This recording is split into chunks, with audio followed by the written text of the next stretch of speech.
નમસ્કાર, પલ એક્સપ્રેસ ન્યૂઝમાં આપનું સ્વાગત છે। સુરતની ઉત્તરાયણ પોલીસે મોટા વરાછાની સિટી પેલેસ હોટલમાં ચાલતા દેહ વ્યાપારના અડ્ડા પર પાડી રેડ। બેથાઈ યુવતીઓને દેહ વ્યાપારના નરકમાંથી છોડાવતી ઉત્તરાયણ પોલીસ હોટેલ સંચાલક જોનીલ ઉર્ફે જેડી કેવડિયા સહિત 5 આરોપીઓની પોલીસે કરી ધરપકડ। વિદેશી લલનાઓ બોલાવી કૂટણખાનું ચલાવતા હોટેલ માલિકનો પર્દાફાશ। તુલસી આર્કેડના બેઝમેન્ટમાં ચાલતા દેહ વ્યાપારના નેટવર્કને પોલીસે ઝડપી પાડ્યું। પોલીસે રેડ દરમિયાન 1.8 લાખની કિંમતના 4 મોબાઈલ ફોન કબજે કર્યા। પકડાયેલ મુખ્ય આરોપી જેડી કેવડિયા અગાઉ પણ અનેક ગુનાઓમાં સંડોવાયેલો છે। ગુનામાં સંડોવાયેલ અન્ય એક આરોપીને વોન્ટેડ જાહેર કર્યો। સુરત શહેરના માનનીય પોલીસ કમિશનર શ્રી અનુપમસિંહ ગેહલોત સરની સૂચના તથા માર્ગદર્શન અન્વયે સુરત શહેરમાં કોઈપણ પ્રકારની અસામાજિક બદી ખાસ કરીને ઇમોરલ ટ્રાફિક એક્ટ હેઠળ કોઈપણ પ્રકારની પ્રવૃત્તિ ન બને અને બને તો તેના વિરુદ્ધ કાર્યવાહી કરવામાં આવે તે પ્રકારની સૂચનાને આધારે ઉત્તરાયણ પોલીસની ટીમ પણ આ દિશામાં કાર્યરત છે।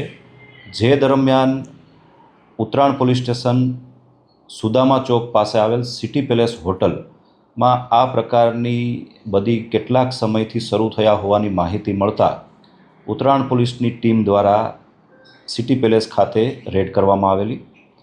જે દરમિયાન આ પ્રવૃત્તિ જણાઈ આવતા ઇમોરલ ટ્રાફિક એક્ટ હેઠળ ગુનો દાખલ કરી આરોપીઓની ધરપકડ કરવામાં આવેલ છે અને એ અંગેની આગળની કાર્યવાહી ચાલુ છે।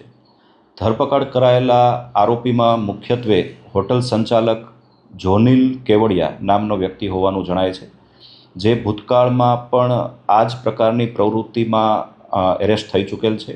એ ઉપરાંત તેના વિરુદ્ધમાં અન્ય પોલીસ સ્ટેશનોમાં પણ વિવિધ કલમો હેઠળ ગુના દાખલ થયેલ છે।